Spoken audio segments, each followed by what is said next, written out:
Pues bienvenidos a esta sección de entrevistas. Hoy estamos con Leila Mat Ortega, la Francesca Guzmán española del siglo XXI, que durante una época utilizó el seudónimo Manifeste de Dieu y es conocida pues, bueno, por sus fotografías, pero antes de ser fotógrafa fue filóloga. De hecho, estudiaste filología en Alcalá de Henares, terminaste la carrera y, como me has contado a manera un poco de exclusiva, incluso llegaste a dar clases de lengua y literatura en un instituto. Yo creo que se nota mucho en tu formación, en tu forma de abordar la fotografía, pues esa formación filológica y tu interés tanto por la escritura como por la fotografía, es decir, en el sentido que tú utilizas la fotografía como un medio de expresión creativa y la escritura como una forma más bien de reflexión, ¿no? Y así pues has hecho, digamos, muchos talleres, muchas conferencias y con mucha solvencia yo creo que has articulado una serie de un discurso personal, artístico y poético que al mismo tiempo pues tiene profundidad sin caer en la pedantería. Y no solo eso, sino que, digamos, has hecho incluso un fotolibro con Irene Cruz, Cornelles, una edición limitada de 120 ejemplares, ¿no? Que ya se ha agotado Mm. en apenas 10 meses, que llegaste incluso a presentar en el contexto de la feria We Are Fair en Madrid esta primavera, ¿no? Yo creo que, por hacer una primera pregunta, reflexión genérica, me gustaría preguntarte, pues, tú en tu página web has expuesto, digamos, cuáles son tus influencias tanto fotográficas como no fotográficas, ¿no? Mm. Entonces a mí me gustaría preguntarte, dado que, insisto, creo que tienes una vena literaria muy fuerte. De hecho, yo, leyendo y documentándome para esta entrevista, pues he llegado a subrayar algunos pasajes que me han parecido muy graciosos, muy poéticos, tanto en el sentido romántico como en el sentido cómico del término. Por ejemplo, en una entrada que tienes sobre Diario Indultat, un proyecto que hiciste para las fallas de Valencia, dices en relación a una fotografía: encontré en el suelo esos petardos sin explotar que luego puse sobre su vientre, pólvora en el origen de la vida, dinamita en el útero, puerta de lo que se germina. Y al mismo tiempo, en otro post sobre un escáner de negativos fotográficos que te habían comprado en Navidades, dijiste: estoy con mi nuevo juguete más contenta que un testigo de Jehová en una fábrica de puertas, ¿no? Bien, como creo que tienes esta vena literaria y evidentemente pues tú has tenido influencias e inspiraciones no literarias, que son más que conocidas por, digamos, tus seguidores, quisiera que me contaras no tanto tus inspiraciones cuanto tus desesperaciones. ¿Cuáles considerarías que son los modelos, los contramodelos que consideras, digamos, que tú rechazas desde un punto de vista no fotográfico? ¿Cuáles serían tus contramodelos no fotográficos? Y también fotográficos. Vale. Ante todo, Ernesto, gracias por la entrevista. Me hizo muchísima ilusión. Cuando me escribiste estaba además en la feria entre fotos y me alegraste el día. Y sobre todo gracias además por documentarte. Creo que eres de los pocos que lo hace y que se lee mi blog. Y con respecto a la pregunta, me encanta, es preciosa, es muy bonita. Yo empecé la fotografía sin ningún tipo de referente, cero.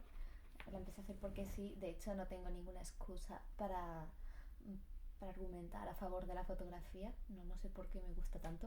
Uh-huh. Eh, pero sí, a medida que he ido conociendo un poco el mundillo, la industria fotográfica, tengo como dos vertientes. Una que de manera natural no me gusta, que puede considerarse pues la fotografía. Son categorías fotográficas que no me atraen en modo alguno, ¿no? Como puede ser la fotografía de producto o la fotografía documental, urbana, periodística, bélica, todo ese rollo.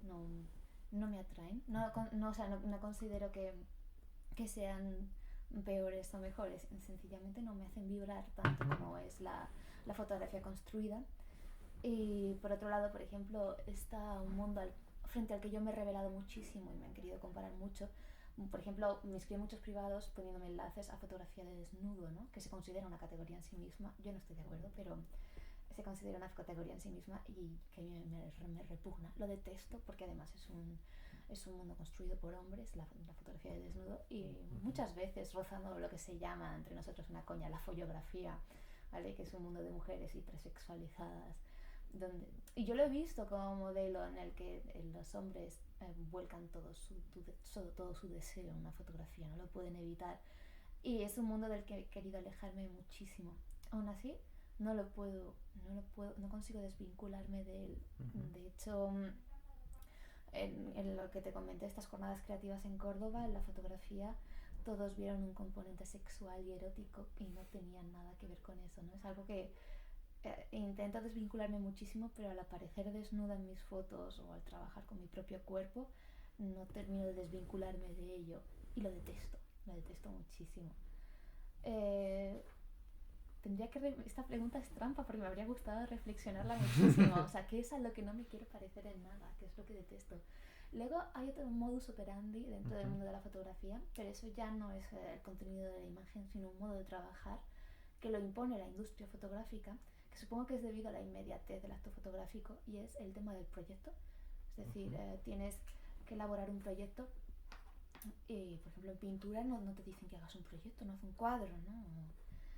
Y por lo tanto trabajar con series fotográficas, y a mí eso me ha amargado muchísimo, porque si tienes a veces que presentarte a concursos o becas te piden una serie y a mí me pillan muchísimo, porque yo concibo la fotografía más como la pintura, pequeños cuadros independientes y en la industria fotográfica, al no haber estudiado yo en ninguna escuela, también tienen una especie de pique conmigo, ¿no? Porque he conseguido meterme un poco en sus entrañas, exponer en sus galerías, en sus ferias, pero no consigo confluir con ellos.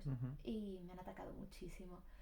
En ese aspecto, bueno, frente a ese ataque, yo también he mostrado una oposición al no querer trabajar con ellos, ni como ellos. Entonces es un poco más por rebeldía que porque no gustarme el tema proyectos o series. Sí, de hecho creo que en alguna ocasión pusiste como lema, por lo menos de tus primeros años como fotógrafa, cada fotografía un mundo, ¿no? O una fotografía un mundo. Sí, sí. Dando por sentado que, digamos, la única serie que aglutina todas esas fotografías pues es tu propia biografía, ¿no? De hecho, como has declarado, incluso alguien podría decir ad nauseam, ¿no? Tanto en tu blog como en entrevistas, tú empiezas, digamos, acercándote aproximadamente a la fotografía por razones terapéuticas, es decir, en algunas entrevistas y también en algunos videoblogs que tienes, pues declaras que tú consideras que la más interesante entre las artes es más bien la música, y la fotografía más bien, digamos, diste con ella, o ella, digamos, te salvó a ti o te sacó de un proceso de depresión. Una de las cosas por las que te quería preguntar pues es acerca de esto, ¿no? De la famosa arte terapia. ¿Cuál es tu opinión al respecto? Sobre todo dadas las críticas que tú has más o menos apuntado en tu blog contra pues todo lo que es la industria farmacéutica, su relación con la psiquiatría y los manuales tipo pues DSM-5, ¿no? En los cuales se hace toda una tipología, digamos, de personalidades anómalas en términos estadísticos que pasan a ser medicalizadas de una manera muy fuerte, como puede ser incluso tu propio perfil, ¿no? Si quieres podemos hablar un poco de esto. Yo creo que es uno de los temas que, como tú misma te diste cuenta cuando abriste tu cuenta de Ask, digamos, la gente está muy interesada por este tipo de cuestiones, me parece. Sí, a ver, es verdad que se me ha criticado mucho el hablar mucho de la depresión, pero realmente fue el motor de que yo esté realizando fotografías ahora. Y quizá me gusta mucho aferrarme a una reflexión que tiene Angelica Lidl, que habla sobre la capacidad que tiene el arte para hacer más soportable el mundo, para interpretarlo en su faceta más desagradable. No sé hasta qué punto el arte puede salvarnos, supongo que depende de las dimensiones de cada uno. A mí realmente, y poniéndome moñas, el amor y la fotografía fueron lo que me sacaron del pozo de una depresión. La mente a día de hoy y las energías es algo muy desconocido. Es decir, si yo volviera a caer en una depresión profunda, no sabría cómo volver a salir de nuevo. Entonces es algo muy inquietante porque la gente me pregunta y realmente no sé qué consejos darle. Pero sí es verdad que he concebido durante mucho tiempo la fotografía como un salvavidas, algo a lo que he recurrido de manera muy desesperada para no morir. Ha sido una faceta extraña, pero o también escribir me ha ayudado muchísimo. Pero sí es verdad que dejé hasta la carrera. Dejé mi profesión como profesora y realmente no tengo una excusa en concreto para decir por qué la fotografía, no sé por qué. Yo te digo, no lo considero ni siquiera una de las artes más excelsas, o sea que... por encima está la literatura, la música o el cine incluso. Lo considero un arte muy, muy, muy frágil, muy chiquitito, muy íntimo, muy pequeño. Claro, de hecho, yo creo que hasta aproximadamente 2014 pues no te sentiste cómoda, o así lo expresaste en tu blog, fotografiando a otra persona que no fueras tú misma, ¿no? Quiero decir, concibiendo precisamente, como bien dices, la fotografía como una especie de arte íntimo, mínimo, casi en el sentido de, si me permites la pedantería, ¿no? De la literatura menor de Gilles Deleuze, hablando de Kafka, que no es que sea una literatura inferior, sino que es una literatura concentrada, dosificada pues eso, en cápsulas mucho más domésticas, hogareñas, ¿no? Y como es natural, pues tú en 2014 empezaste a hacer fotografías a otras personas, pues empezando con tu círculo más íntimo, ¿no? Es decir, que un habitual, digamos, de tu registro fotográfico pues es tu pareja, Guille, a quien de hecho dedicaste pues todo un proyecto de 365 días que además iniciaste con mala pata en un año que era bisiesto. Sí. Fue 2015, exacto. justo coincidiendo con el Día Mundial de la Fotografía, ¿no? Sí. 19 de agosto de 2015 empezaste con este proyecto que consistió en hacer fotografías analógicas con una Leica M6, ¿no? Heredada de tu tío Jorge Camacho, un pintor surrealista que estuvo radicado en París. Siendo, digamos, la fotografía analógica, pues uno de, por aquel entonces yo creo, patas o capítulos pendientes, ¿no? Sí. Después de ese proyecto que ya has digamos, ya has concluido, sobre todo con el uso, digamos, de esa cámara analógica y del paso, digamos, de la fotografía color, que es, digamos, tu registro tradicional, a un uso de carretes en blanco y negro, ¿crees que... ¿Crees que, bueno, ya, que no te quería preguntar más tanto sobre el tema analógico o fotográfico, pero sí que, vamos, que creo que forma parte de esta reflexión la cuestión de en qué medida, pues, ese tipo de fotografías más íntimas, que una diaria, ¿no? Frente al ritmo de tu trabajo creativo o constructivo, que es más o menos de una fotografía a la semana, pues va muy ligado a una determinada concepción de las relaciones personales y de la apropiación de otra persona. Yo recuerdo, vamos, leyendo tu blog, una reflexión que me parece muy interesante, acerca de por qué motivo estás fotografiando inconsciente o conscientemente a Guille durante todo un año, y dices, no sé si inconscientemente estoy queriendo hacer mío a Guille a través de mi fotografía o subrayar que lo es. Es un tema que tengo que psicoanalizar un poco más, pero que a veces veo más claro, sobre todo como modelo, a saber, la fotografía como un medio de hacer tuyo el sujeto fotografiado o convertirlo en parte de ti, ¿no? Que esto es un tópico, vamos, tú lo expresas de una manera muy bella, una persona mucho más pedante como yo, pues se saltan las alarmas, ¿no? De los famosos textos de Roland Barthes o Susan Sontag sobre la fotografía, donde se señala permanentemente esto, ¿no? La fotografía es algo permanentemente actual, pero que sin embargo nos recuerda aquello que ya pasó, digamos, ese instante fugitivo, ¿no? Así, pues, nos has fotografiado. Y cierro la pregunta. Perdón por estas peroratas, pero creo que me parece interesante contextualizar un poco más. Es decir, que no te veas tú obligada a tener que repetir lo que ya yo creo que es más o menos conocido o que está expuesto al público. Me gustaría descabrar un poco más, aunque sea simplemente pues mediante estas sugerencias, ¿no? Por eso considero, y pongo un pequeño paréntesis, ¿no?, sobre la propia metodología.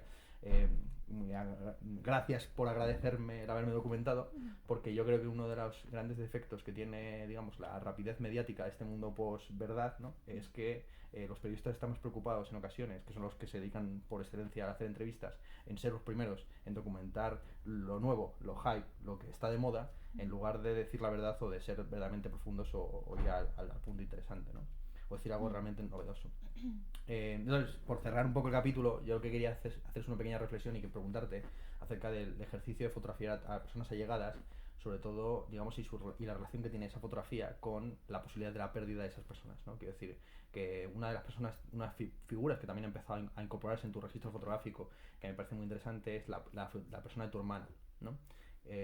Emma Amat Ortega. Emma es hija de mi padre con otra mujer, es Emma Martins Amat. Vale. Portuguesa, Martins por eso Amat. pone Martins. Vale. Los portugueses ponen primero el de la madre. Mira, pues esto sí que me parece interesante de saber. Que además está estudiando, si no me informa mal, Bellas Artes, ¿no? Aquí ahora mismo ¿no? No, de hecho, yo siempre digo traducción e interpretación, pero me vendría y me dice, no, traducción y lenguas modernas.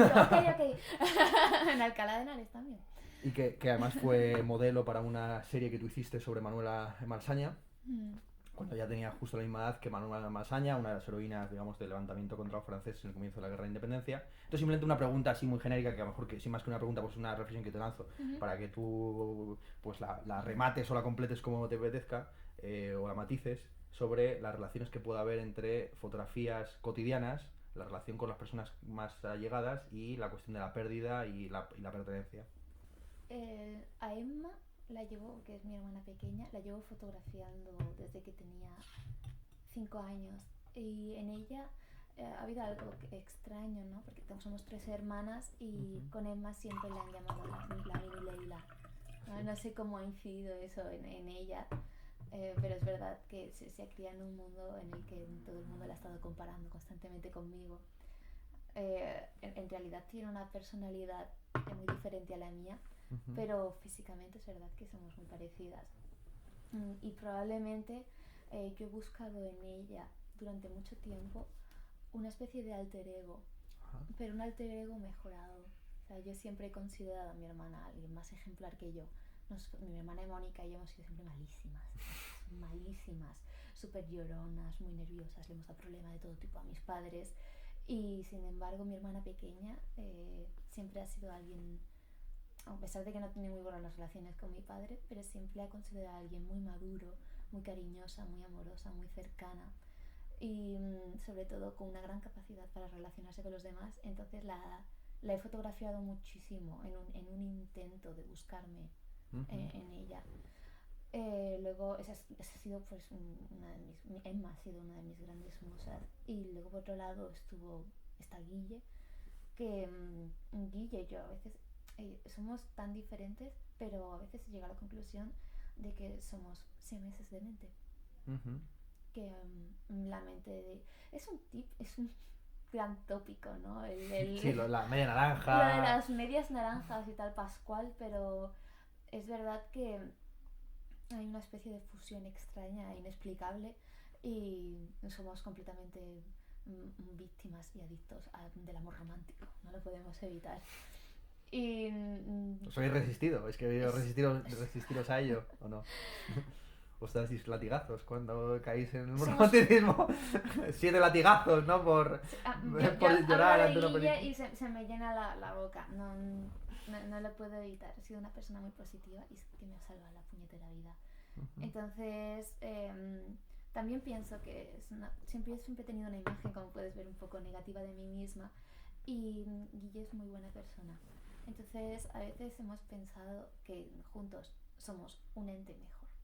No sé si has tenido alguna vez esa impresión de estar con una persona y dices, bueno, yo molo, tú molas, pero es que juntos molamos mogollón, ¿sabes? Y nos sentimos tan bien, somos tanta salud para ambos, que esa es una de las sensaciones que tengo con Guille. No sé, a veces Guille, cuando digo que es mío, siempre existe a veces el tema de la posesión, a pesar de que tenemos una relación, no se llama abierta, pero podemos hacer lo que nos dé la gana, tranquilamente. O sea, no estamos tan seguros de nosotros mismos que podemos hacer, somos completamente libres sin el peligro de que exista una herida. Y no sé si has visto, por ejemplo, las fotografías de Lewis Carroll a las niñas. Sí. Sí, ¿no? Se quemó alrededor de un 70% de todo lo que hizo. Tú puedes imaginar lo que pudo haber por ahí, ¿no? Por pornografía infantil la sacó. Pero ¿quién fue? Brassai. Fue Brassai, el fotógrafo Brassai, quien dijo que en esa fotografía solo había un intento de posesión de lo que no podía tener. Sigo intentando psicoanalizar porque esa fotografió de manera tan obsesiva a Guille. Pero en él también hay algo interesante, y el otro día se quejaba y me decía, hace mucho tiempo que no me haces fotos. Entonces hay como una especie de juego y de ser atrapado, y creo que a Guille también le gusta ser interpretado, porque también, como he dicho, la fotografía genera a veces nuevos mundos, y una fotografía a veces te regenera, te da un nuevo yo, incluso un personaje. Interesante. Quisiera enlazar con una reflexión que tú articulaste también. Todo esto está sacado de tu blog, que yo creo que es una mina realmente de filosófica casi, ¿no? Porque allí ofreces definiciones de lo que es el artista, de lo que es el artista, que a mí me parecen muy interesantes, ¿no? Porque tiene un componente al mismo tiempo, por así decir, valorativo y categorial. Dices, Parece ser que ser artista no es una profesión como otra cualquiera, sino una condecoración, un estatus alcanzable por unos pocos, lo cual es absurdo, dado que si yo me propusiera ser carpintero o matemática, el mundo se iba a la mierda. Que yo creo que es un ejemplo paradigmático de un poco de tu estilo, ¿no? Que al mismo tiempo es digamos, contrapuntístico, ¿no? Propone una tesis, la antítesis, y remata casi como, pues eso, literariamente, ¿no? Y sigues. Con esto quiero dar a entender que cada uno nace con una cualidad o una capacidad y que cada persona se muestra cómodo trabajando dentro de sus propias capacidades y pasiones. Un poco más adelante dices, los artistas suelen ser personas muy emocionales que tratan de explicar el mundo y su mundo bajo una estética y no menos dosis de poesía.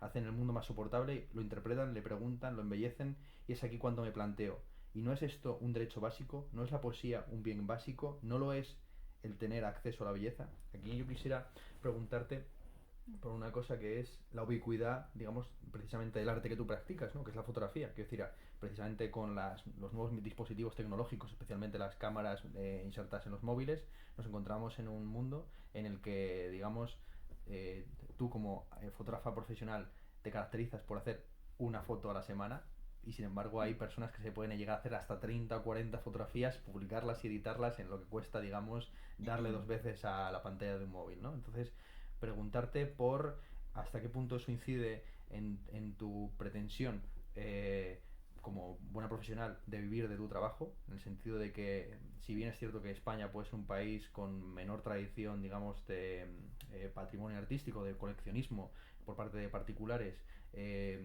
la fotografía parece que se encuentra mucho más como alejada de la mano de Dios, por así decir, ¿no? En esta especie como de carrera capitalista por intentar colocar como productos culturales de alto standing, digamos, lo que una persona pretende expresar a través de unos determinados formatos.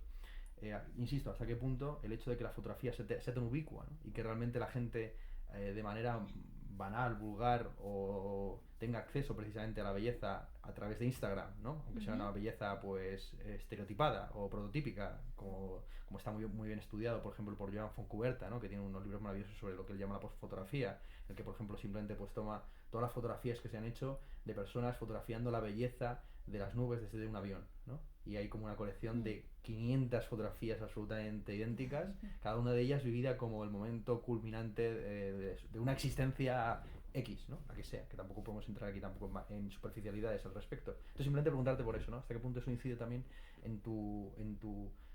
o sea, ¿cómo ves esto? ¿Cómo ves esto de la fotografía, que el uso de las cámaras fotográficas por parte del común de los mortales? ¿Y hasta qué punto esto incide o no en tu pretensión perfectamente legítima de vivir de comer, digamos, de vivir de lo que te apasiona? Pues esto, aunque te parezca mentira, es una gran polémica dentro del mundo de la fotografía. Yo la tengo más que resuelta. No sé si conoces a... No, yo lo pronuncio fatal, ¿vale? Noli Nagy. Vale. Sí, sí, sí. Lo pronuncio fatal.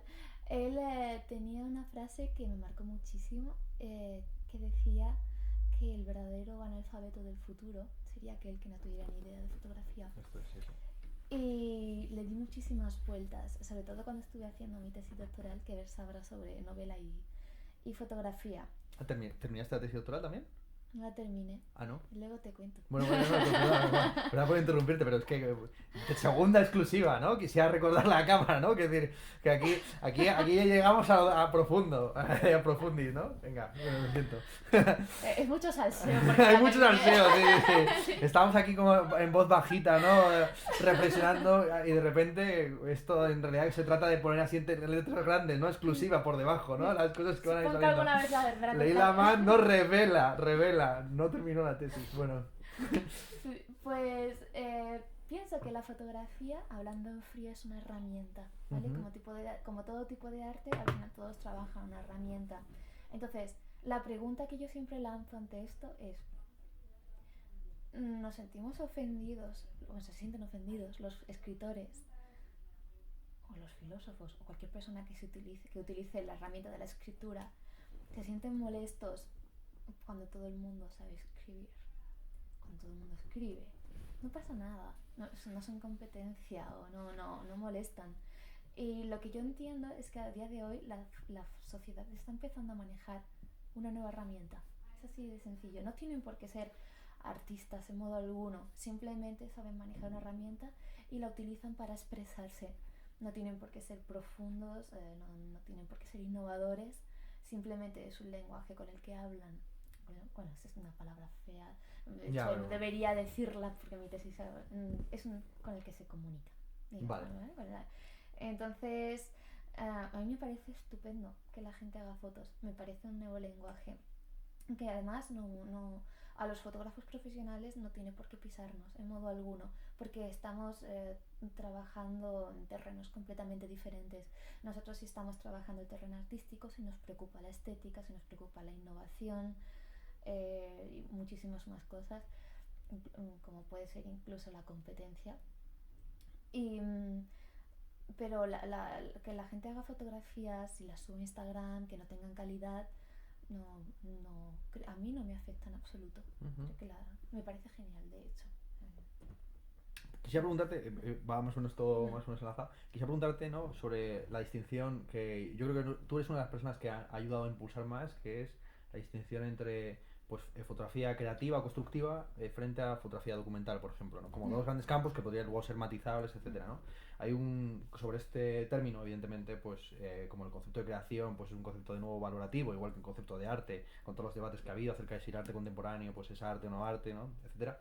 Pues tú escribiste justamente un post en el que proponías como alternativa pues lo de fotografía constructiva. De hecho, en las respuestas que has ofrecido a lo largo de esta entrevista dices permanentemente fotografía constructiva para alejarte, digamos, de los malentendidos que pueda tener creativa, ¿no? Si dije constructiva, O construida.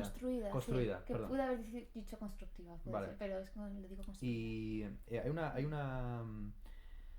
hay una pasaje que a mí me parece muy interesante, sobre todo por mi formación, en el que defines la fotografía creativa o construida apelando a la teoría de las ideas platónica, ¿no?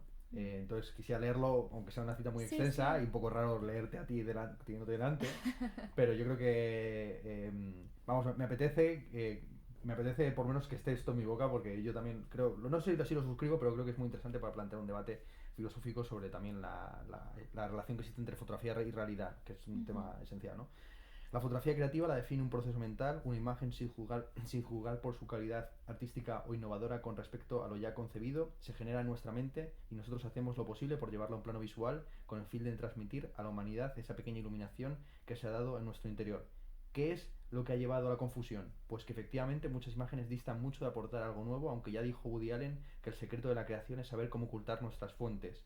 La fotografía creativa no tiene que ser original, genuina y nueva con respecto a lo que se ha dicho anteriormente. La fotografía creativa solo tiene que ser creada, quiere decir, tiene que producirse y construirse de la nada, tiene que ser nacida en nuestro interior. Y es aquí cuando se puede hacer referencia a su mayor rasgo distintivo, el proceso mental previo a la hora de crear una fotografía. ¿Puede una fotografía documental ser creada? Sí, pero la fotografía creativa la denominé de esa manera porque es el proceso creativo llevado a su máximo exponente en cuanto a mecanismos de producción se refiere. Esto se puede explicar muy bien con la filosofía platónica y su teoría de las ideas. Platón distingue dos modos de realidad, la inteligible y la sensible. La primera la denomina idea, representa el verdadero ser y le otorga las características del ser inmaterial, eterna, ajena al cambio, y es un arquetipo de la otra realidad, la sensible. La sensible es constitutiva, es constituida por lo que se llaman cosas que no terminan de ser y es material, corruptible y no es más que una copia de lo que es realmente real. Bien, luego continúas citando al Timeo, la teoría del demiurgo, etcétera, ¿no? Ahí haces una clasificación, a mi juicio muy interesante, entre fotografías relámpago, embrión, premeditadas, inspiradas, circunstanciales, emotivas, oníricas. En algunas entrevistas, yo creo en 2005, calificaste tus fotografías principalmente de relámpago, en el sentido de que no las planificas, sino que digamos que son una especie de flash, ¿no?, que viene a tu cabeza. Aparte de las relámpago, has profundizado en otros formatos o procesos prefotográficos pues eso, ¿no?, preedición, digamos, de la fotografía, como la premeditada o la embrionaria, o alguna de las que clasificaste allí, incluso si estás de acuerdo con lo que expusiste hace un año o dos en tu blog. Pues ahora estoy empezando a trabajar las que ya no son relámpago. Es decir, las fotografías que yo llamo relámpagos o las espontáneas, son las que me aparecen de repente, me surgen. Y lo cierto es que era un proceso muy relajado. Y lo que ha hecho es que empiezo a sentir que me repito. Y ya no quiero seguir haciendo lo que estoy haciendo. Entonces, ahora tengo pues una especie de stock de 30 fotografías o de 20, 30, ya veré cuántas publico. Pero pero ya no me siguen gustando porque a mi público les encantan, pero yo ya no me siento cómoda con ellas. Y me parece que cuando te nace una idea, eh, termina siendo algo ya muy mecánico. Entonces estuve haciendo una pequeña reflexión en mis talleres sobre la creación y a veces pienso que para crear algo nuevo el proceso tiene que doler, tiene que ser un poco, como dice Guille, un poco picantito, ¿vale? Esa es la cuestión. Entonces, cuando creamos algo nuevo, salimos de lo que se llama pues, la famosa zona de confort. Uh-huh. Y yo estaba muy sumergida en esa especie de zona de confort. Necesitaba sentarme con papel y lápiz a idear una imagen diferente. No digo diferente a todo lo que se estaba haciendo, pero sí diferente a todo lo que he estado haciendo yo. Uh-huh. Y para eso hace falta romperse. Cuando intentas ser diferente, pues en tu cerebro se activan las mismas zonas que cuando sientes que te estás equivocando, cuando sientes que estás en un error, cuando sientes que llevas la contraria, se violenta, entonces te pide que vuelvas de nuevo a tu zona de confort. Solo es un intento de protegerte, el cerebro es muy así, pero te genera esa especie de incomodidad y de inseguridad. Entonces por eso digo que el proceso creativo tiene que generarte todos esos sentimientos. O sea, si lo estás haciendo bien, tiene que generarte cierta inseguridad, ciertos miedos, tiene que hacerte sentir ligeramente ridículo. Uh-huh. Eso quiere decir que estás haciendo algo bien. Entonces, últimamente estoy haciendo ese esfuerzo de incomodarme. Cuando en mis talleres la gente la veo ligeramente incómoda, atascada, que no avanza y tiene miedos, digo, bueno, lo estás haciendo fenomenal, o sea, te estás retando. Uh-huh. Entonces, estoy ahora mismo en una etapa de que quiero cambiar y sí me estoy sentando a hacer lo que se llaman las fotografías más meditadas, más de embrión. Uh-huh. Okay. Hablemos un poco de ese cambio estilístico, ¿no? Porque lo anunciaste, que era algo que más o menos se podía percibir, ¿no? Pero que ya anunciaste de manera explícita hace un par de meses, de hecho, tanto en tu Facebook personal como en tu página de fans de Facebook, eh, con una nueva temática, ¿no? Más relacionada con cuestiones feministas, luego te preguntaré sobre temas feministas, ¿no? Pero hablemos simplemente un poco de ese cambio de registro estilístico, ¿no? Porque yo creo que podría catalogarse, por lo menos tus estilos previos, en dos grandes grupos, corrígeme si me equivoco, ¿no? Por un lado yo creo que estarían, pues eso, ¿no? Las fotografías pausadas de una a la semana aproximadamente, que están realizadas en color y en exteriores intervenidos, ya sean intervenidos pues con objetos o luego posteriormente con la edición en Photoshop o lo que sea, con la postproducción digital, que tiene un componente en un primer momento de autorretrato, pues eso, con el formato Francesca Goodman, pero posteriormente con trabajo de eso, personas cercanas, etcétera. Y junto con ese gran bloque, digamos, estaría prácticamente como su otra cara, ¿no? Que son las fotografías íntimas, diarias, como la serie de los 365 días, que ya no se realizan en digitales ni en espacios intervenidos, sino que son, pues eso, espacios hogareños, interiores, espacios domésticos, en blanco y negro, etcétera, ¿no? Es decir, que ahí se ven como muy claramente dos estilos. En muy partes de entrevistas, pues estas rutinarias, ¿no? De ¿cómo definirías tu estilo? Pues tú siempre dices esto de que desde fuera pues uno puede ver determinadas diferencias o matices que una vez que uno está inserto en la melee, pues todo que uno no es capaz de distinguir, por así decir, una diferencia estilística, ¿no? Pero ¿cuál sería, porque en este caso tú sí que eres consciente de la propia transformación que estás llevando a cabo, cuál sería aquello hacia lo que estás avanzando en este final de 2016, comienzo de 2017? Se entabló un ligero debate, un pequeño debate que me pareció muy interesante cuando dije que quería cambiar sobre el término estilo. Me dijeron que quizá no era el más adecuado a la hora de plantear lo que quería, diciéndome que un estilo en cierto modo no se puede cambiar nunca desde el momento en que tú vives dentro de ti y eres tú eterno, ¿no? En tu propio cuerpo. Y me dijeron que en todo caso había una especie de cambio de estética o algo así. Le estaba dando vueltas, es decir, realmente podemos liberarnos de nuestro sello. En el fondo para mí es alentador, ¿vale? El no poder liberarme de mi sello. Con mis fotos me pasa un poco lo que nos pasa con nuestra familia, ¿no? Que te dicen que te pareces a tu hermana, a tu padre, a tu madre y todo el mundo ve los parecidos y vuestras cualidades y tal, pero tú no las ves. Desde dentro dices, bueno, ok, será verdad. Entonces la gente sí me dice que sí tengo un estilo, pero yo no lo veo. Soy incapaz de decir qué es lo que me caracteriza. Ahora mismo quiero girar hacia una fotografía muchísimo más meditada y que conceptualmente sea más potente. Es decir, yo siempre he vivido muy anclada a la estética, tengo fotografías increíblemente estéticas y que a veces solo son eso. De hecho, una de mis fotografías más vendidas, Minerales de sangre o Tarde derramada, son pura estética. O sea, realmente yo puedo buscarles mi trasfondo y tal, pero son más visuales que conceptuales. Y esta vez quiero hacer una fotografía con una mayor carga conceptual. Es una especie de escisión dentro de la fotografía, es decir, ¿importa más el mensaje que la estética o es más importante la estética que el mensaje? Entonces muchos piensan que de vez en cuando cargamos demasiado el mensaje y la fotografía es una mierda, entonces no tiene ningún sentido, o al contrario, que la fotografía es pura estética pero está vacía, es vacua. Eso pasa mucho en la fotoilustración. Y realmente quería plantearme hacer una fotografía equilibrada en ambos conceptos. Y por ejemplo, mi última serie, la del cactus, la de pinchar, me siento muy a gusto. Me parece que es en algo en lo que me quiero centrar, porque me parece que tiene un mensaje claro, que conceptualmente es potente y me parece una fotografía que me gusta mucho, que es muy bonita. De hecho, creo que es mi fotografía favorita del año y lo destacaría en el balance que vaya a escribir.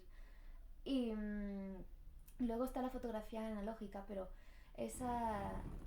La practico igual, de hecho en mis fotografías siempre saco una analógica, una Polaroid, pero sí es verdad que la tengo relegada a lo íntimo, no publico ni un tercio de las que hago analógicas y no sé por qué la tengo más relegada a lo íntimo. Dado que mi vida está muy expuesta a mi fotografía, necesito tener un rescoldo de intimidad, entonces tengo esa faceta de mi intimidad que nadie conoce y que meto en un cajón, que comparto con Guille, comparto con mis padres, pero poco más. Necesito tener algo muy guardado, en una fotografía más relajada y más íntima para mí. En la fotografía analógica la asocio a lo que no es público además. Es interesante que mencionaras precisamente la foto del cactus, porque ha sido una foto que, a pesar de las ambigüedades y dificultades de análisis que pueden suscitar para determinados intérpretes psicoanalistas, ¿no? en foros, fue utilizada como imagen para determinados artículos sobre cuestiones feministas de actualidad, ¿no? Como el tema de la violación, etcétera.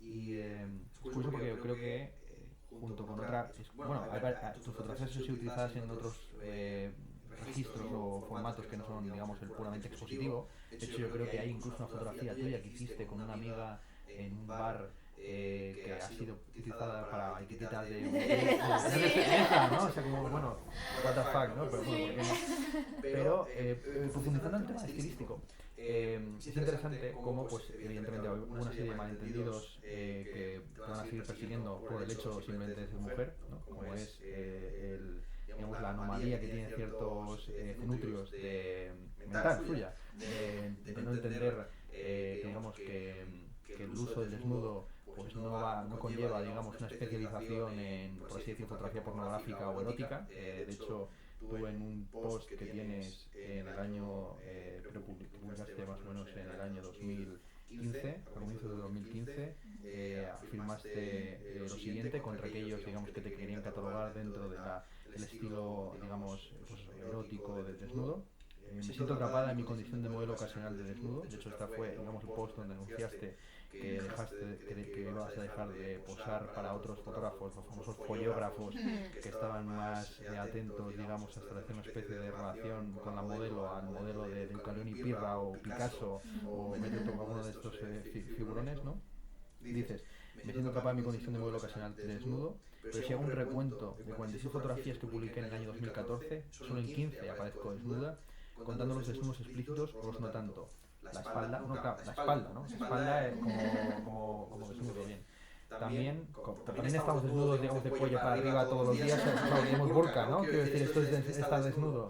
También estoy desnudo de manos, ¿no? En fin. También soy modelo para mis amigos y en el año 2014 solo posé para ellos 7 veces, 3 de ellas vestidas, ¿no? Entonces quisiera preguntarte sobre un tema que yo creo que se ha convertido en central en este giro como estilístico, estético, llamémoslo X, ¿no? Que está produciendo en tu obra, ese giro hacia el feminismo, hacia una reflexión conceptual acerca del ser mujer a día de hoy, también en un contexto digital, donde los acosos y el sexismo está a la orden del día, ¿no? Hay un post, de hecho, que publicaste el 19 de enero de 2015, donde después de entrar en Facebook te diste cuenta de que te encontraste con 7 estados que atentaban contra la dignidad de la mujer por el hecho de ser mujer y 8 privados declarándome lo muy hot que salgo en mis fotos, ¿no? O sea, saber 15 casos de sexismo en una sola sesión de entrar a Facebook, ¿no?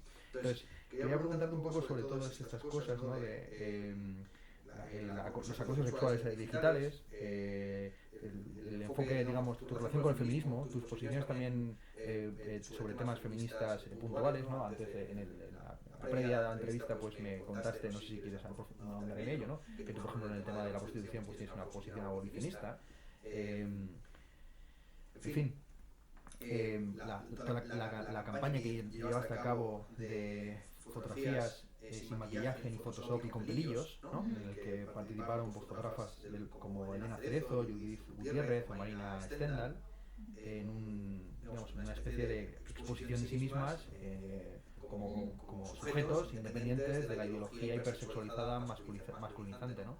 Entonces, bueno, ¿cómo resuena en tu cabeza? ¿Cuál es tu relación exactamente con todos los debates feministas y la relación que tiene con tu obra? Pues yo esta pregunta la dividiría en dos. Una es cómo es recibida mi obra por parte del público y la otra es cómo me gustaría a mí que fueran las cosas. Perfecto. Vale.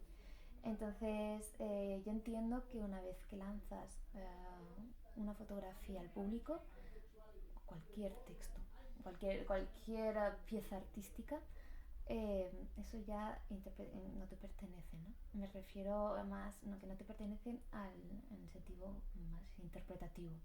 Es decir, tú tienes tu interpretación y tus motivaciones a la hora de hacer una fotografía, pero luego lo que opine el público es suyo, ¿vale? Uh-huh. De hecho, todos cuando vamos a un museo terminamos haciendo las obras porque le damos una interpretación desde nuestras circunstancias, desde nuestra educación, nuestra sociedad, contexto sociopolítico, etc, etc. Entonces, como cada uno tiene una realidad diferente, va a analizar de manera diferente la obra.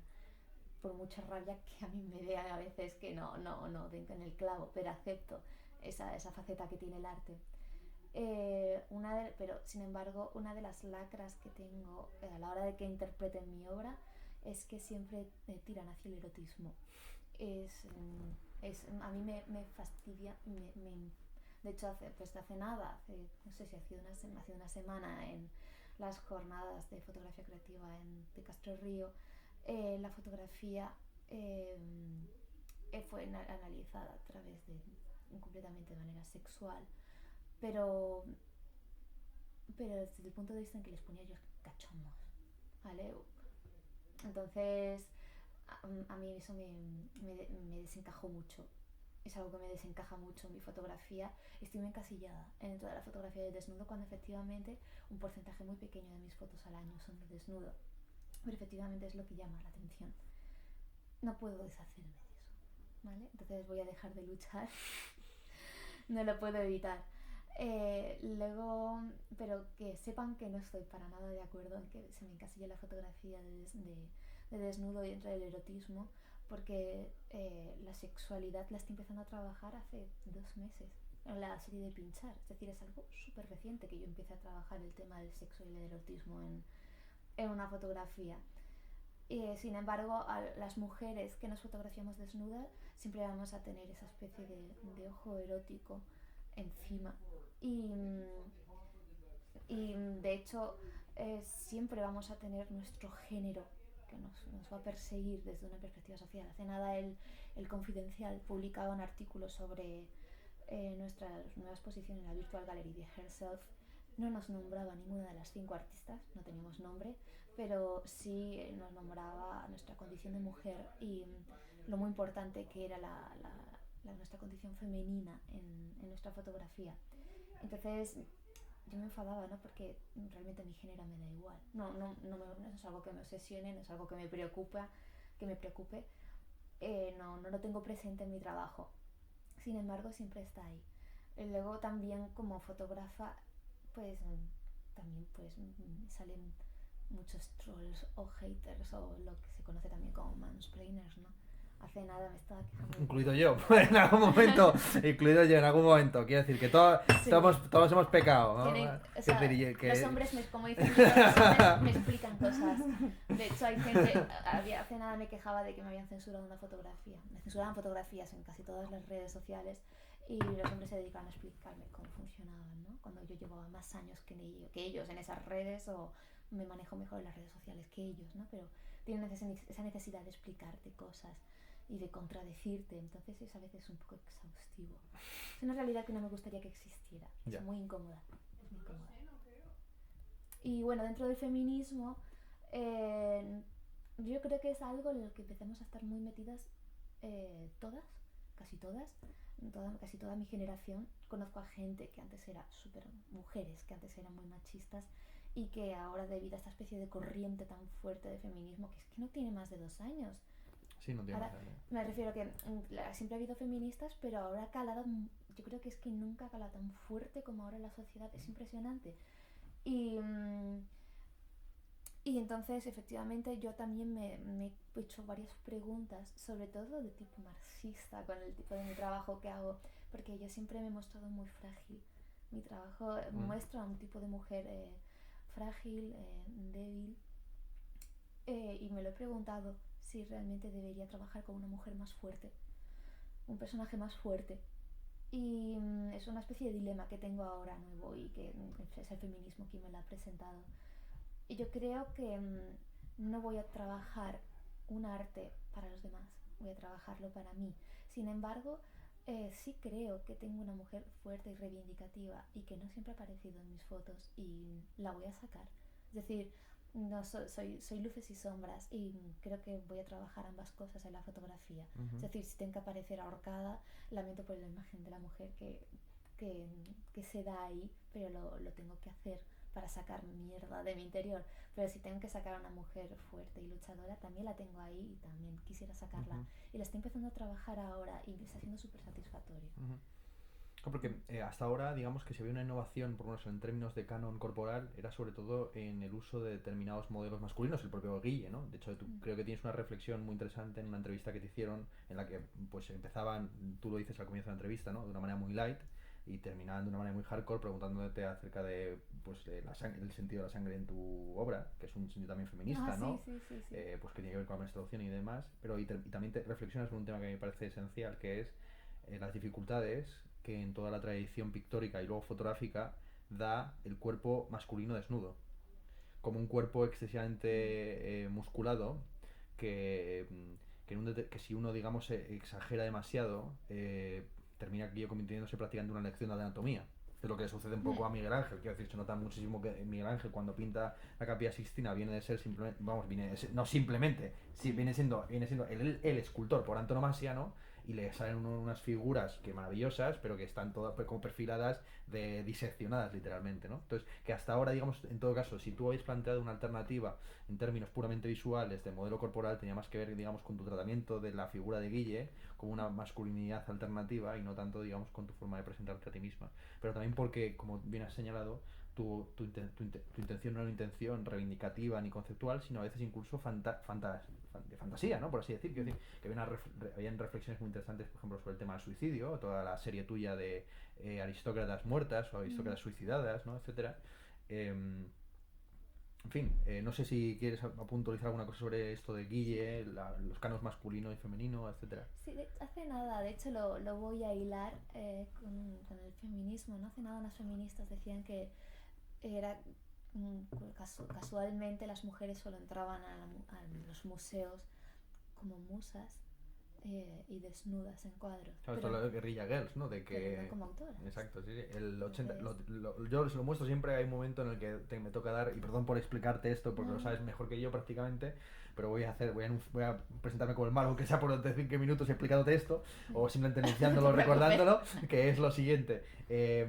hay un momento, evidentemente, en que uno, cuando llega la historia del arte, más o menos finales del Renacimiento, lo que se llama el Alto Renacimiento en el siglo XVI aproximadamente, en que aparece como esta dicotomía entre el amor vulgar o pandemos, ¿no? Que está en el banquete de Platón, y el amor celeste o Uranos, ¿no? Y curiosamente es curioso cómo la Venus-Uranos normalmente va desnuda.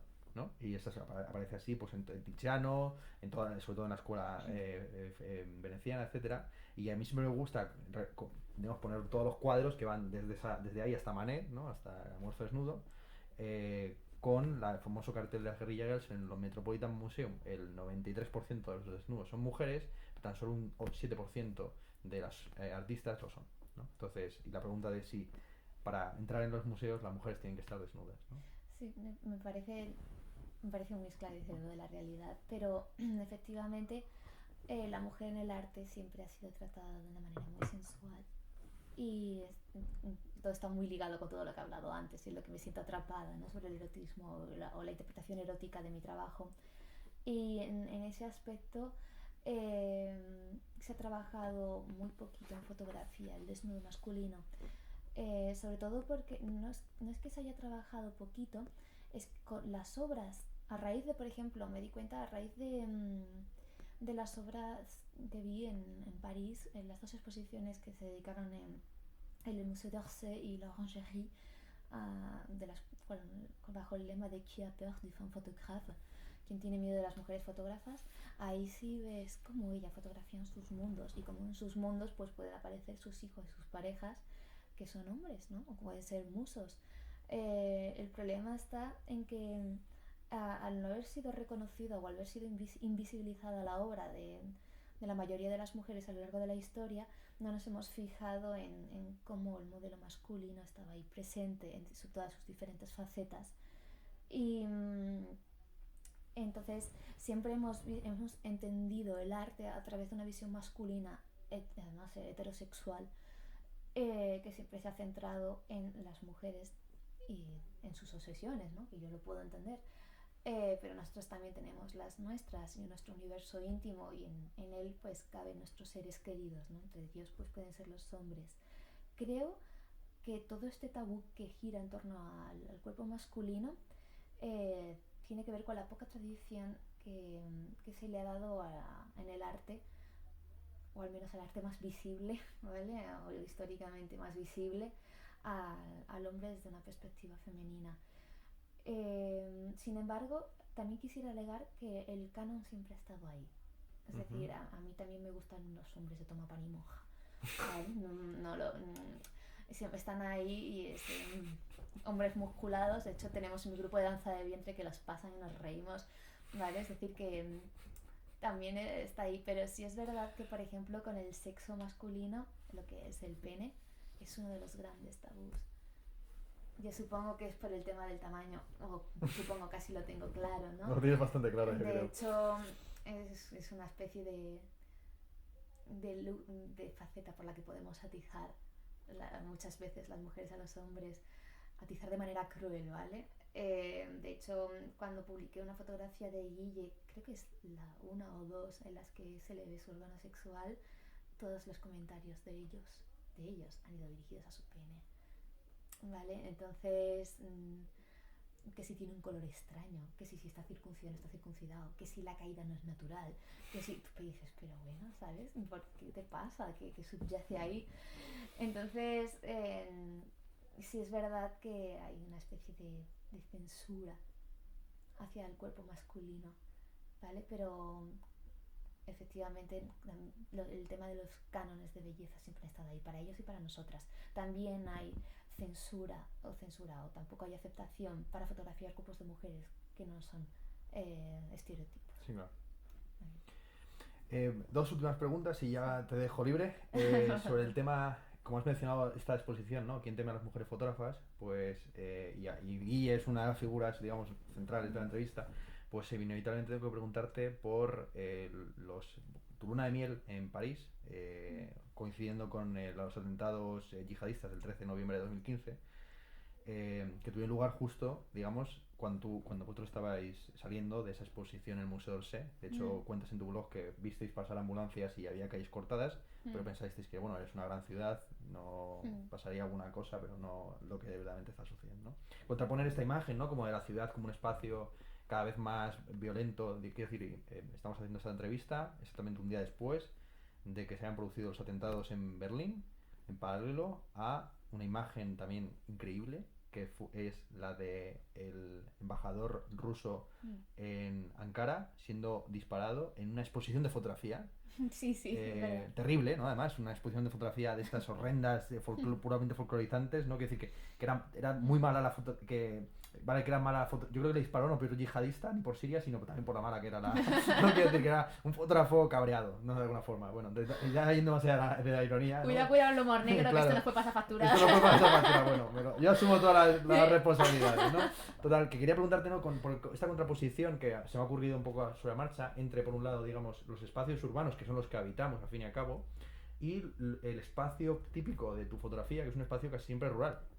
Es decir, que tienes la mayor parte de tus fotografías, de hecho hay como espacios ya que son más o menos conocidos por tus, que son aparecido 4 o 5 veces en algunas fotografías tuyas, y sobre todo el gran impacto frente a esa imagen, digamos, traumática, ¿no? De tu luna de miel en París, la otra segunda luna de miel que fue tu viaje a Islandia, y cómo eso ha determinado también pues toda una saga, una serie de fotografías que hiciste allí, ¿no? ¿Te has planteado alguna vez la posibilidad de recuperar el espacio urbano como un lugar también para trabajar fotográficamente? Sí, de hecho pasa es que no me encuentro del todo cómoda, pero quizá porque no me reconozco. De hecho tengo una serie de fotografías por Malasaña, vestida de manera muy muy elegante, a lo de desayuno con diamantes, pero enjabonándome el pelo, ¿vale? En diferentes puntos de Malasaña. Pero quizá lo que me pasa es que trabajo últimamente, pues casi siempre en los últimos años, en lugares que no tengan excesiva información, ¿vale? Lo que se llaman muchísima información fotográfica, muchísimos detalles, y las ciudades tienen ese punto de que tienen muchísimos detalles y muchísima información.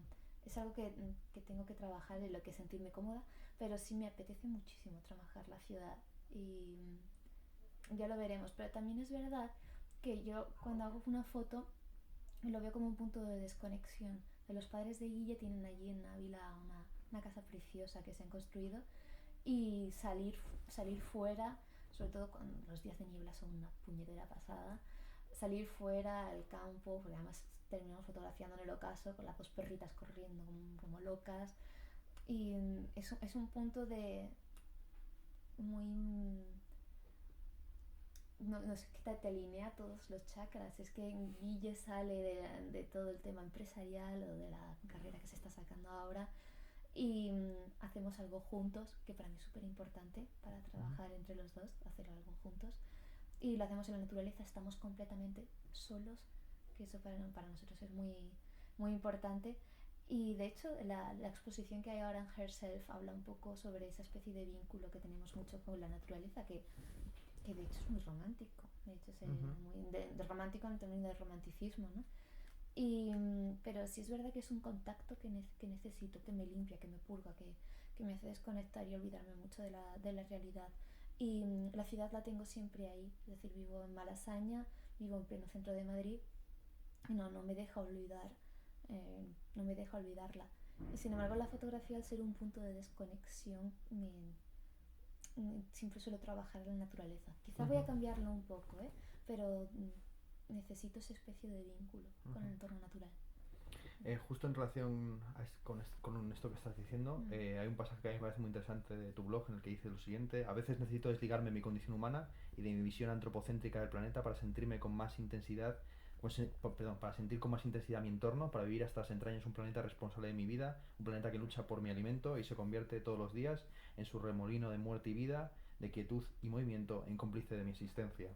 Nosotros nos conocemos, o por lo menos, digamos, hemos entablado una relación de coneguts, ¿no? De conocidos a través de Facebook, con motivo de un debate que yo tuve hace ya, creo, 2 años con Juan Sotibars, en relación al sacrificio del perro presuntamente infectado de ébola, Excalibur.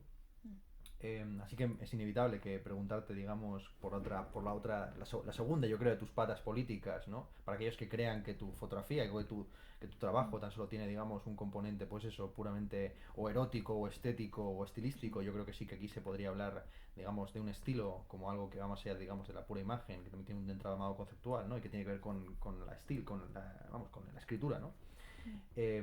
Porque tú, aparte, digamos, ser vegana, digamos, has trabajado por la causa, eh, trabajando y colaborando en la elaboración de un calendario para el Valle Encantado, que es un espacio en el que hay animales liberados de las diversas formas, ¿no? De maltrato humano o de sufrimiento natural, y en el que, pues, el calendario, como suele ser habitual en los calendarios, pues aparecen seres humanos desnudos y animales, digamos, ya en su propia condición de la desnudez ideológica, ¿no?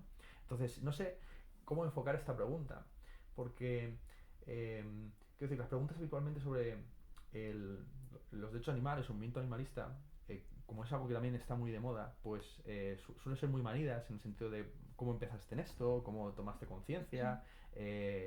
Yo quería preguntarte, es que no sabría muy bien cómo enfocarlo, ¿no? Quiero decir, ¿cuál crees que es cuál es tu relación con todo este movimiento, con todo este proceso de concienciación, también con una cierta estetización de los animales, teniendo en cuenta que sobre todo en tu disciplina es muy difícil tratar con ellos, quiero decir que son prácticamente intratables, eh, y no posan como deberían, vamos a decirlo así rápidamente, ¿no? Y por cerrar, Sí, y sí. por ejemplo, por utilizar otro arte también muy próximo al tuyo, que sería el cine, claro, los cineastas que han trabajado mejor la imagen del animal se caracterizan precisamente por su falta de respeto prácticamente hacia los animales, como la famosa escena, ¿no? Del cabezazo al gato en Novecento, o todas las escenas que en Kusturica pues, los animales parece que están coordinados porque están perfectamente situados delante o detrás de un coche, ¿no? Con todas las muertes de gansos que se producen, por ejemplo, en Gato Negro o Gato Blanco. No sé si has visto esa película, que es Sí, sí, maravillosa, sí, ¿no? Que sí, ahí sí. los animales son prácticamente personajes protagonistas, ¿no? Bueno, ¿qué te querías decir? Sí, yo llevo siendo vegana 5 años y tomando conciencia de todo lo que es el tema del especismo, que todavía me salen cositas, ¿eh? Por ejemplo, hace nada hice una fotografía con un caballo, la de Vote for Woman, Ujú. y es verdad que el caballo aparece con toda la montura, no llevaba, pero sí llevaba todos Los los estribos y estilos tal, estos. y yo no había caído en la cuenta. Entonces es verdad que de vez en cuando pues le ponen unas correitas, pues, para el Valle Encantado las llevan, ¿no? Para traerlo aquí, para allá, pues, ¿sabes? Pero es verdad que les ponen una especie de hierro en la boca. Sí, lo que se llama mordida. Sí, exactamente, que les molesta mucho. Entonces, pero claro, los tienen tan bien cuidados, los tienen como reyes y los cepillan y los quieren y tal pascual, ¿sabes? Que no te das cuenta de que hay pequeñas cosas que no están del todo bien o que no son del todo agradables para el pobre animal, ¿no? Pero sí es verdad que me gustan mucho los animales, más que un tonto un lápiz, lo tengo que Es reconocer. que a un testigo de Jehová una puerta, ¿no? Sí, por utilizar algo más coloquial. Que sí es verdad que me entiendo mucho mejor con ellos Ujú. que con las personas. Hay una especie de vínculo. Guille se pasa ahora mismo hasta 14 horas fuera de casa, está en un momento de su vida complicado. Y con quien estoy son con 2 perros todos los días. Y no veas qué discurso les pego. Pero no, lo peor es que me escucha. La Milka le voy contando cosas y me presta atención y todo, ¿sabes? Entonces me genera una especie de vínculo extraño. Y sobre todo me inspira mucha pureza. Cuando Ujú. hablo de pureza, no lo digo todo en el sentido más positivo. Cuando hablo pureza me gustan en todo su salvajismo. ¿Vale? Entonces, estoy empezando a trabajar con animales y es muy divertido porque además, como hablabas en el Valle Encantado, lo que hacíamos es estafarles con comida. Es la mitad de los animales que ves ahí tienen una chuche por detrás o por delante o una chuche prometida, ¿sabes? O la última foto, o la foto que tengo del retrato de mi familia, me preguntan, ¿cómo lo has hecho? Y digo, mira, ahí hay una chuche prometida. No, es muy divertido tratarlos para sacar fotos bonitas. Hay gente que es especialista en retratar animales y te puede hablar de todas las astucias que tienen para que el animal pose sin hacerle daño, ¿no? Claro, claro. Es muy divertido, es un mundo muy divertido y que estoy empezando a explorar ahora. Para cerrar y ya liberarte, sueles hacer un balance anual en tu blog. 2014, según el balance aquel, pues fue el año, digamos, de la alobiografía, ¿no? Quiero decir, de empezar a incorporar dentro de la fotografía pues a los otros, a la los, no solamente una fotografía autobiográfica, sino alobiográfica. 2015 fue el año de la búsqueda, una cita textual de ese balance. Realizo cómodamente mi trabajo, me produce una enorme satisfacción realizar mis fotos, pero no suelo encontrarme en él, me siento algo perdida, ¿no? Precisamente lo que estamos comentando antes, ¿no? La comodidad del espacio de confort. 2016, estamos todavía por leer ese balance, que será seguramente muy interesante, pero más o menos se puede ir anticipando, ¿no? Que es el año, digamos, del cambio de estilo, es el año de la exploración conceptual, etcétera. 2017, ¿cuáles son las perspectivas? ¿Cuáles son las expectativas? ¿Cuáles son las espitas que te gustaría sacarte? Quiero decir, ¿llegaste a grabar aquel corto que prometías desde 2014? Sí, efectivamente llevo 2 años prometiendo un corto. ¿No? Quiero decir que a lo mejor ha sucedido, pero yo no lo he visto. No, me encantaría. O sea, yo me lo voy a proponer muy seriamente para 2017, lo prometo. ¿Vale? Para 2017 va a ser un año de cambio, pero además con mayúscula. De hecho, pues si todo sale bien, supongo que esto sería exclusiva, estoy embarazada de 3 meses, es decir que tengo ahí un proyecto de vida interesante y que sí me gustaría reflejar de una forma que no sea la tradicional. Siempre he asociado a la maternidad, el mundo del arte es un mundo muy pasteloso y del que me quiero desvincular, y quisiera trabajar fotográficamente mi embarazo, que está siendo muy molesto. Entonces van a aparecer una serie de fotografías que van a trabajar las molestias del embarazo, porque además no se tratan mucho en el arte. Y quisiera también fotografiar a mi hijo. Lo que pasa es que también me está surgiendo pues ahí otro campo inmenso de dilemas y de súper complejo, que no sé si sean fotografías publicables, en el sentido de que, por ejemplo, mencionabas antes a mi amiga y compañera Dara Scali. Ella trabaja con niños y no son fotografías en modo alguno convencionales y que me parecen fascinantes, pero si tú ves la de insultos que recibe por las redes sociales, en su Tumblr, a mí si me lo hacen con mi propio hijo no sé si sería capaz de soportarlo. Yo trabajaría desde el más puro amor, ¿vale? Pero entiendo que hay, ¿cómo se llama? Saliman. Hay una fotografía maravillosa que fotografía a sus hijos, desde muy chiquititos hasta ya adolescentes, que los fotografía desnudos, que a mí me parece una fotografía preciosa y también recibe muchísimo. Entonces es un campo que obviamente no me voy a quedar sin explorar, lo pienso hacer, pero no sé si va a ser muy publicable, ¿vale? De momento no sé si sería capaz de estar expuesta a toda la presión social siendo mis propios hijos, o mi propio hijo. Pero sí, ahí se avecina un cambio y por supuesto quiero virar un poco más a lo íntimo. También se avecina, quería mencionar que tengo otro fotolibro y es dedicado a Guille, y se avecina otro más que va a ser desarrollado con el fotógrafo Antonio José Morales Villegas y van a ser interiores también. Es decir, que voy a intentar enfrentarme a los interiores porque siempre los he asociado a lo psiquiátrico, que es donde empecé, y siempre he tenido pavor, me genera mucha ansiedad y voy a reconciliarme con ellos. Así que sí, espero que sea un año de cambio. O sea, el cambio siempre ha tenido sus turbulencias, ¿no? Siempre, no sé si va a ser para bien o para mal, pero 2017 creo que va a ser potente. Bueno, pues oye, muchas gracias, Leila, la verdad, por todo. Sinceramente, lo digo de verdad, lo vuelvo a repetir lo que al principio pues intuía leyéndote y que he constatado, digamos, hablando contigo. Es que creo que eres una de las pocas personas que existen ahora mismo en el mundo del arte, yo diría casi global, que tiene al mismo tiempo reflexión, conciencia, estilo, profundidad, pero sin amaneramiento.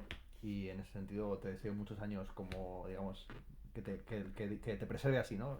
Virgencita, que me quede muestra. Gracias. Y a vosotros, nada, ya nos veremos en la próxima entrevista. Hasta luego.